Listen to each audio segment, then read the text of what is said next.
Hey there, how there, ho there, Chef Cutter Diamond, welcoming you to a FIFA World Cup video as I will review the World Cup that has happened in the group stages and all that, preview the round of 32, and basically give you everything I have. So anyway, the 2026 FIFA World Cup making history as the first World Cup to be co-hosted by three countries: Mexico, U.S., and of course Canada. So Canada won the bid in 20. Those guys won the bid in 2018, being Morocco's bid. But good news for Morocco, they'll be part host of the 2030 World Cup alongside Spain and Portugal. From what I'm looking at the stats for World Cup 2030, Spain's going to be the main host. Morocco and um, Portugal are just going to be the other countries and all that. But Spain, actually, Morocco is across the way from Spain through the Mediterranean. I didn't even realize that. But yeah, yeah. So anyway, the World Cup, of course, it will end on July the 19th. We, of course, have to wait a little bit. So the World Cup, this is how everything went with the teams. Six CONCACAF teams were qualified for the World Cup, with Canada, Mexico, and the United States automatically qualifying hosts. This was confirmed in 2023. And of course, they had the slot allocation, including an interconfederation playoff tournament that had six teams decide the last two FIFA World Cup spots. Each confederation, except for UEFA, that's Europe, got one spot in there. And CONCACAF even added, well, got a second team in there. Two of the teams were seeded based on the world rankings and all that. And they played the winner, so two knockout matches for the two World Cup berths. And the four match tournament was played in Mexico.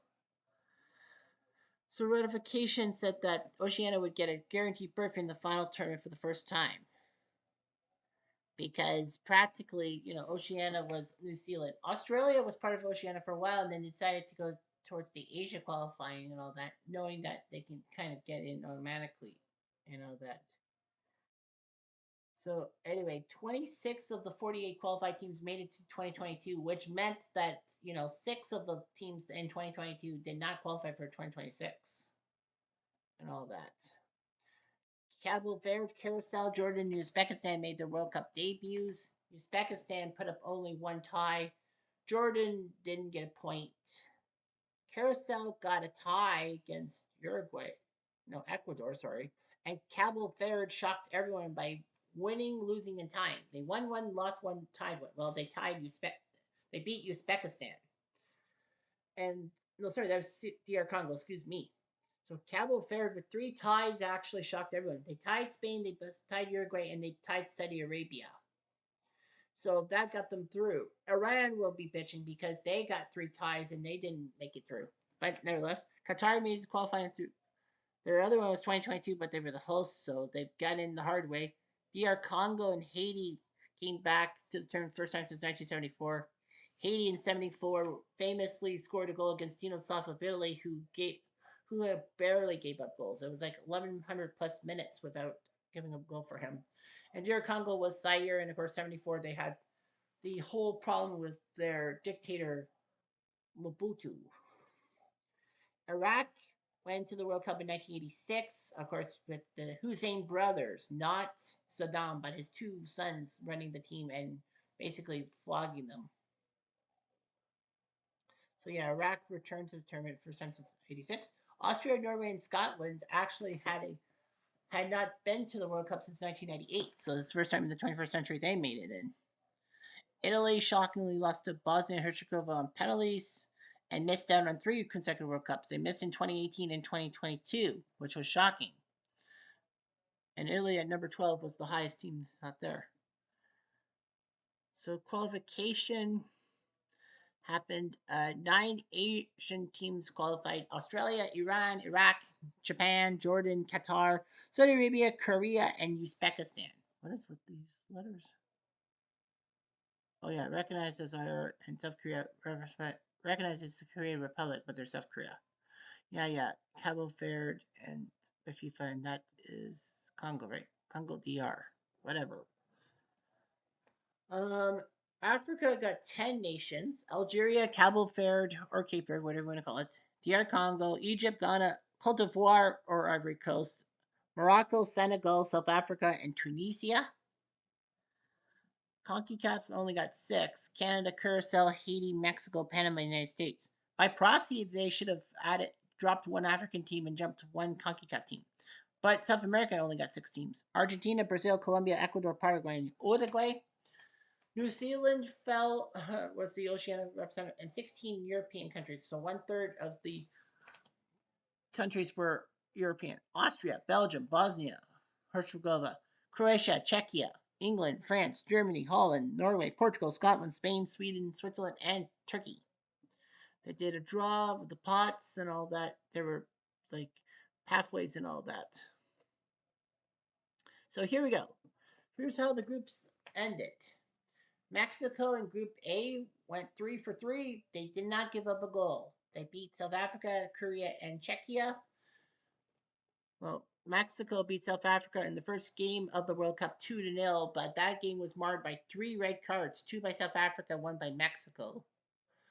Korea beat Czechia 2-1 after being down 1-0. The Czechs and South Africa tied at 1.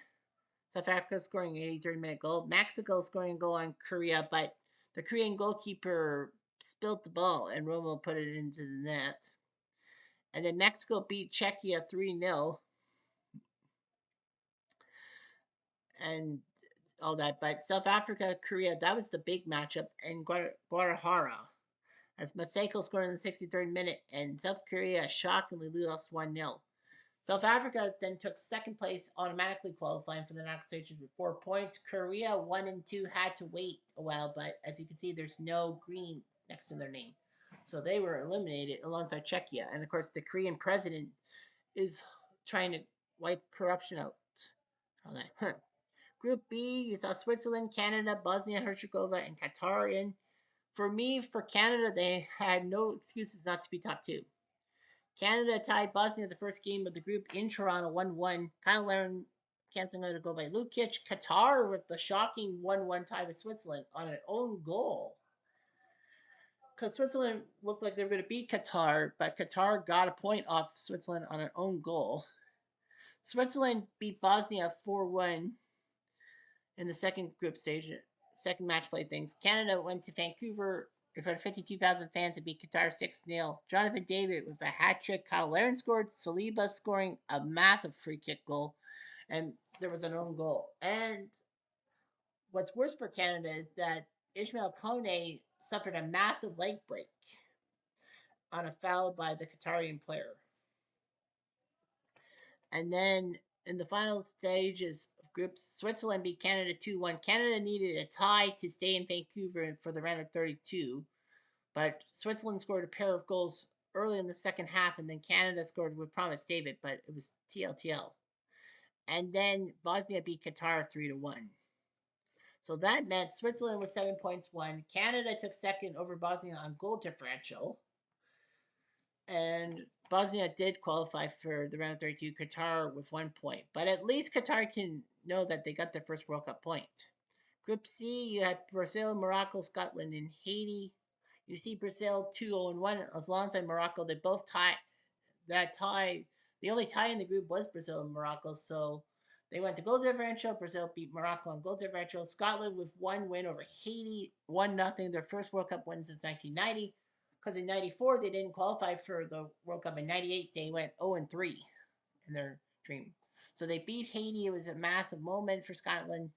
And everyone wanted Scotland to make the group stages to make the knockout stages because Scotland had been to 8 World Cups prior to this one: 1954, 1958, 1974, 1978, 82, 86, 90, 98, and always found a way not to make the knockout stages. 1954, they mishandled the weather in Switzerland. 1958, they just couldn't do it. Well, France screwed them over.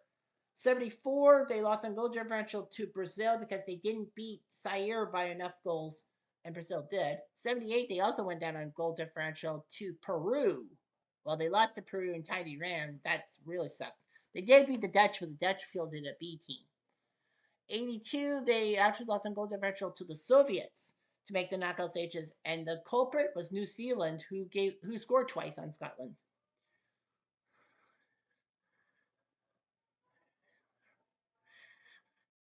And then 1986, they got hacked off the pitch by Uruguay with a chance to get in as one of those third place teams. In 1990, they shockingly lost to Costa Rica. They beat Sweden, but they needed to tie Brazil to have a shot with one win, one loss, one tie, but then gave up an 80th minute goal, and Scotland shit the bed in 98. So Brazil, Morocco 1-1. Scotland beat Haiti 1-0. Morocco then beat Scotland 1-0, and Brazil crushed Haiti 3-0. Finney Jr., you gotta love that guy. And Brazil crushed Scotland again 3-0, with Morocco beating Haiti 4-2. Haiti actually had a 1-0 and 2-1 leads on Morocco, and it was like, this could be a massive World Cup shock. Nope. Morocco used the second half to take down Haiti, and once again, Scotland with 3 points and took third, but they didn't qualify as one of those third place teams. So once again, for the ninth World Cup in a row, Scotland is not going to the knockout stages. And worst of all, they also have had 4 trips to Euro, the European Championships, and they haven't gone to the knockout stages. They're almost guaranteed in 2028 to make it in as well as the hosts, alongside England, Republic of Ireland, and Scotland and Wales.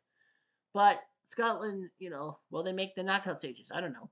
Group D saw the U.S., the home U.S., where most of the World Cup will be happening with Australia, Paraguay, and Turkey. I personally thought Turkey was going to be a massive dark horse and all that. But this group, Group D, is the only group in which all 4 teams won a game. U.S. beat Paraguay first game 4-1. Australia beat Turkey 2-0. U.S. beat Australia 2-0. Turkey lost 1-0 to Paraguay. They were basically done. They beat the States 3-2, but there is a little bit of a silver lining for the States. They basically used their B team because they knew they were going to win the group. Paraguay and Australia had a nasty 0-0 tie that didn't mean squat. It just meant that Australia on goal differential took second place and automatically qualified. Paraguay had to sweat it out as one of those third place teams, which they won. Group B saw Germany and Ivory Coast, or Cote d'Ivoire, if you will, 2-1 each. Germany beat Ivory Coast 2-1. That was the head-to-head result, and that was the first tiebreak. Goal differential, it still would have mattered. Germany beat Ivory Coast on goal differential as is, so they knew they were going to win the group. Ivory Coast took second with 6 points. Ecuador, a win, a loss, and a tie, or the Lion, the Witch, and the Wardrobe, as I call it, with 4 points. And Curacao, that point was against Ecuador and almost ruined Ecuador if it wasn't for their late winner by Plata in the 77th minute against Germany in the last group stage games. Germany crushed Curacao 7-1. Curacao did score a goal to tie the game at 1, but Germany scored 6 straight. And if you're wondering, yes, that is the same score line as 2014 Germany versus Brazil. But what's even more crazy is no, that's not the most goals Germany has scored in a World Cup game. And no, it's not the biggest margin of victory. Those two were the same match. 2002 World Cup, Germany 8, Saudi Arabia 0 in the group stages. Cote d'Ivoire on a last minute goal in Philly beat Ecuador 1-0. Germany beat the Ivory Coast 2-1 on a pair of goals by Yundaf, including in extra time. Ecuador Curacao 0-0. Ivory Coast beat Curacao 2-0, and Ecuador beat Germany 2-1. Germany actually had a goal called off for a foul. Group F, you got the Dutch 2-1, Japan a win and 2 ties. Beat top 2 Sweden, a win, a loss, and a tie with language wardrobe situation with 4 points. Getting in as one of those third place teams. Tunisia sucked terribly. 12 goals against. They were pathetic. Only scoring 2 goals. Yes, Haiti had no points, but Haiti at least scored 3 goals. Tunisia only scored 2, which was pathetic in all essence. So the situation, of course, was big for Tunisia because if you read the one picture I have, is that Africa nations went 9 out of 10. So Africa sent 10 teams to the World Cup, and 9 of them made it to the knockout stages. The only one that missed was Tunisia. So yeah, the Dutch tied Japan in the first game 2-2. The two teams that were good in Group F did the job. Sweden crushed Tunisia 5-1. Yeah, Holland had 2 leads, but Japan kept tying. Holland crushed Sweden 5-1, like they would. Nihong beat Japan Tunisia 4-0. Tunisia scored a goal against the Dutch but lost 3-1. Japan and Sweden had a nasty 1-1 tie. Group G saw Belgium and Egypt qualify. Belgium won the group based off of goal differential. After 2 games, after a 1-1 tie with Egypt and the 0-0 tie with Iran, I basically said Belgium always is known for underachieving / over or being overrated. And of course, 2022 they were supposed to do well in the group and qualify alongside Croatia. That's the group that had Morocco and Canada in it too. And Belgium choked, only scoring 1 goal, and that was against Canada to win. Anyway, yeah. Belgium and Egypt tied 1-1. New Zealand tied Iran 2-2. Belgium 0-0 Iran. Later in the day in Vancouver at 9 Eastern Time was Egypt versus New Zealand. Egypt won the game 3-1, Mo Salah scoring. But that game was important because going into the game, Egypt and New Zealand were combined 0, 8, and 7 in World Cup games in their histories. It'd be thinking 15. Who had more? Well, Egypt had 8 World Cup games, New Zealand had 7. Egypt in 1934 qualified because the World Cup in 1934 and 38 for that matter were 16-team knockout phases, not group stages. Egypt lost their first game in 1934. And then they qualified in 1990, not winning a game, and 2018 in Russia. They didn't win a game. And of course they tied the first game against Belgium. New Zealand, this was their World Cup appearance. 1982, they crashed out, but they did score twice against Scotland and screwed them over, as I said when I talked about Scotland. 2010, they famously had 3 ties in the group, including tying Italy and screwing them over. And then uh, this World Cup tying Iran. So it was a Darwin game. Someone was supposed to, if it ended up being, someone could win their first World Cup game. We could see a tie, but Egypt beat New Zealand. So New Zealand, that was their 8th straight World Cup game without a win. They've had ties, obviously. Egypt and Iran, well, the Belgium crushed New Zealand 5-1. New Zealand couldn't believe their luck. They lost again. And now New Zealand has 9 games played. Let me just go to my thing. I have a lot of Amazon crap. Here we go. High scoring games, but that's not the stat. They have what they call the all-time standings. As you can see here, includes all the World Cups from 30 to 1926. All games played, wins. Too bad sortable stats are not there. It's like stupid that they couldn't sort them. I like this thing around. They have the champions and runner-up and amount of World Cups. So we go down the table and see New Zealand. They're 63rd. They've had 4 World Cup points. So they've had 4 ties. Yeah, they had 4 straight ties. The 3 in 2010, and then that first game tie. They've had 4 World Cup points. They have the most World Cup points by a country without a World Cup win under their belts. So yeah, so 3 World Cups and all that. It even gives you like their history of the World Cup. See here, 3 games played, 2 goals scored, 12 against, and those 2 were against Scotland. And then 2010, they had 3 draws, scoring twice in those. And then the World Cup groups and all that. They even give a standing. They even give a standing now. Well, that's interesting. I should. Yeah, where's the? They give full table. Oh, they even give a standing. I guess by goal differential and all that. So Iran technically took 33, then Korea, then Turkey, then Scotland, 36. Haha. The scene's so typically Scottish, as John Motson would say. Uruguay, yeah, Saudi Arabia, Czechia, New Zealand, Qatar, Curacao, Panama, Jordan, Haiti, Uzbekistan, Tunisia, Iraq. Yeah, it was actually shocking. Jordan, Uzbekistan, and Curacao are first time competitors, but they weren't last, technically. It was Tunisia and Iraq being the final 2. Yeah, it told you about all that for New Zealand. So, yeah. So, 9 World Cup things.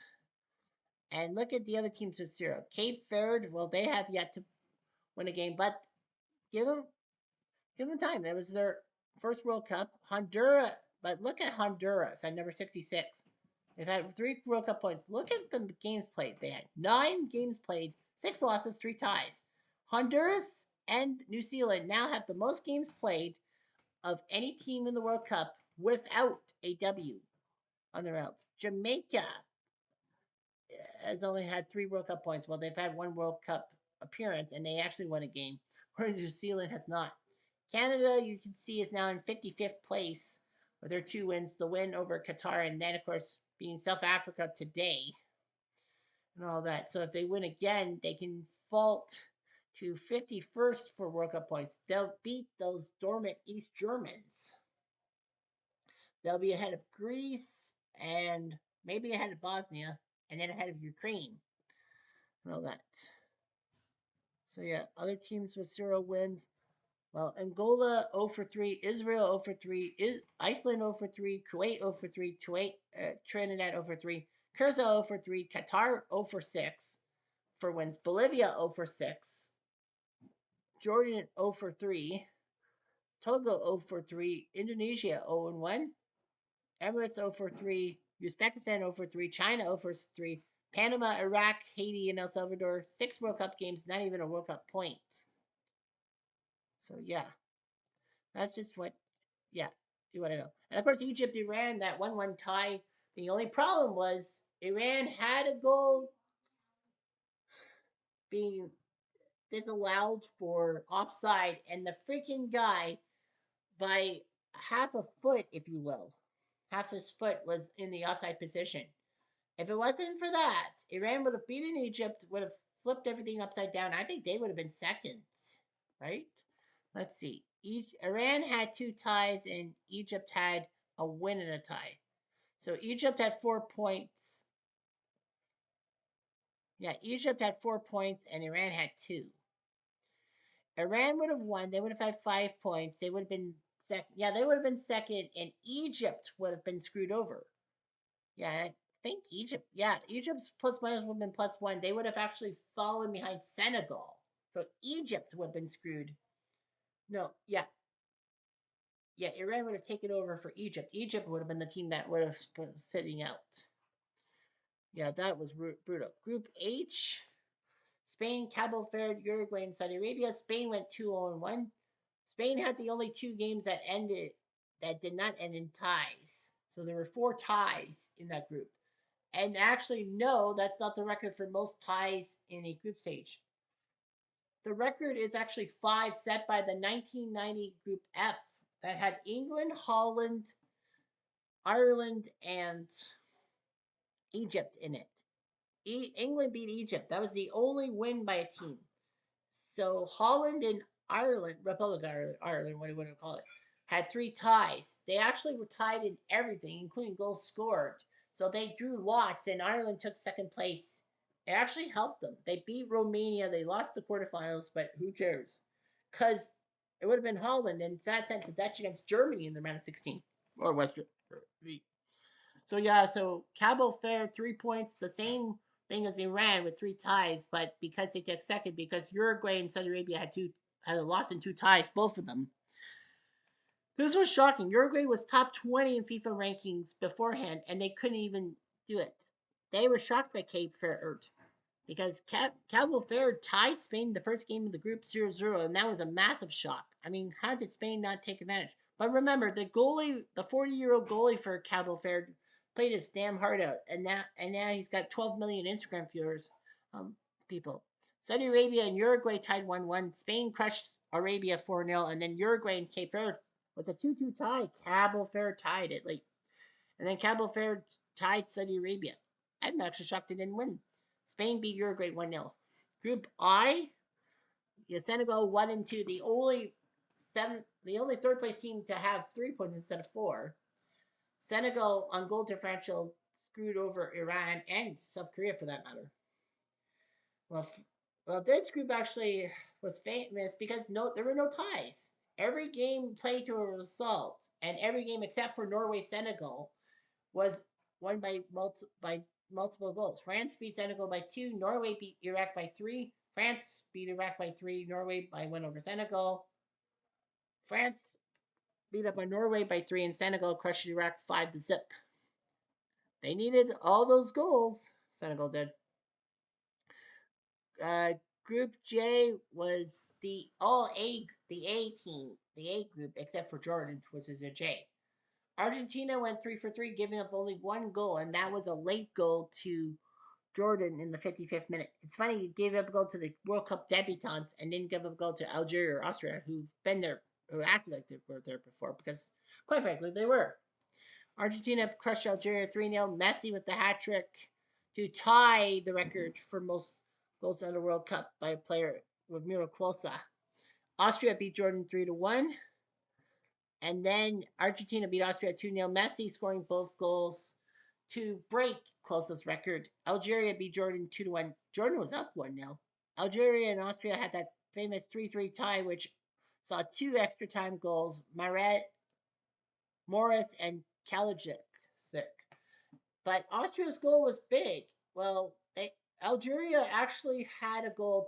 They actually tied the game on a shot that, well, on the clearing attempt, it actually hit the corner flag and stayed in, and Algeria tied it at 1. So Algeria, well, the big thing for Iran is they needed any team to win, even if it was Algeria, even if it was Austria. Iran would have qualified for the round of 32, and then that whole offside thing would have been a moot point. Unfortunately for them, Austria scored with the last kick of the game to tie Algeria in the last group game, and that meant that Austria in Iran, no. Group K was a shock actually. Colombia went 2-1, Portugal 1-0-2, DR Congo won over Uzbekistan, 1 win, 1 loss, 1 tie. They shocked everyone by tying Portugal 1-1. That was a massive shock. To me, it's like Spain and Portugal both had golden chances to crush their opponents, but they fucked up. Colombia beat Uzbekistan 3-1 in the first games. Portugal crushed Uzbekistan 5-0. CR7 with 2 goals. Colombia beat DR Congo by a point, by goal. Colombia and Portugal played a tough 0-0 tie. Colombia actually were denied a goal in stoppage time because of offside. But you know what? It didn't matter. Portugal needed to win the group. DR Congo beat Uzbekistan 3-1. Uzbekistan was up 1-0 for 58 minutes, and it looked like they were going to pull off a shot. They would not have made the round of 32 by winning anyhow, but they would have ruined Congo's chances. But Congo scored 3 times. And in Group L, my group, I picked this to be the group of death: England, Croatia, Ghana, and Panama. I thought somehow, in some way, it would be the group of death, and I was right. England 2 wins and a tie, but that 0-0 tie with Ghana was pathetic, and Ghana was terrible in the FIFA World Rankings. They said it was one of the biggest shocks by FIFA World Cup ranking. England was ranked 4th. I'm like, England's not 4th in the world. How the heck are they 4th? Croatia 2 wins and a loss. Well, that loss was to England 4-2. So yeah, I was happy when England took down Croatia after tying them at 2.5. They scored twice to win 4-2. Ghana beat Panama on a last-second goal in T-Dot. England and Ghana 0-0 tie. Croatia beat Panama 1-0 in Toronto. They had all the fans because obviously you know that. And then England beats Panama 2-0. Bellingham and Kane saving the day. And Croatia beat Ghana 2-1 on a goal by Vlasic. So the third place teams, as you can see, Congo, Sweden, Ghana, Ecuador, Bosnia Herzegovina, Algeria, Paraguay, all qualified with 4 points. 4 was the match number. Senegal beat Iran on goal differential by 2 to move on. South Korea and Scotland couldn't do anything and all that. So 495 combinations and then the knockout stages. So the knockout stages started today. Canada beat South Africa 1-0 on a stoppage time goal by Steven Eustáquio. 69,000 fans came out in full force and all that. And then tomorrow there'll be 3 games. The first game, Brazil-Japan, will be at 1 o'clock. I personally won't be able to see it because of work. So Brazil is heavily favored for Japan. Foxborough, where my New England Patriots play. Germany plays Paraguay. Of course, I'm part German based on my maternal side. I think they should be able to beat Paraguay. And then the nightcap tomorrow is Holland versus Morocco at Guadalajara. this game is 50-50. I mean, Morocco are no slouches. And the Dutch. Canada faces the winner of Holland and Morocco. So Canada, I think, will be screwed in the round of 16. But we made the round of 16, so Scotland never made it to the round of 16. Oh. And then on Wednesday, June the 30th, no, Tuesday, June 30th, excuse me, at 1 o'clock Eastern Time, Ivory Coast versus Norway. I think that's 50-50. Like, I wouldn't put it past Cote d'Ivoire to beat Norway. And then at 5 o'clock in New Jersey, France will play Sweden. Sweden's not as bad as that you think they are. And then you got Mexico, Ecuador from Mexico City at 9 Eastern Time. So that's huge because Mexico be on home turf. Ecuador's not easy. And then on Canada Day, England will take on DR Congo in Atlanta at noon hour. Belgium, Senegal, and Seattle at 4 o'clock. Senegal is not as easy as it looks. They could take Belgium down at the battle of the French language teams. And then the U.S. takes on Bosnia in Santa Clara in San Francisco. I think Bosnia will give the U.S. some problems. I mean, Bosnia qualified through Italy at Italy's expense, improving themselves wherever. And then on Thursday, Spain will take on Austria at 3 Eastern Time. Spain should be able to win.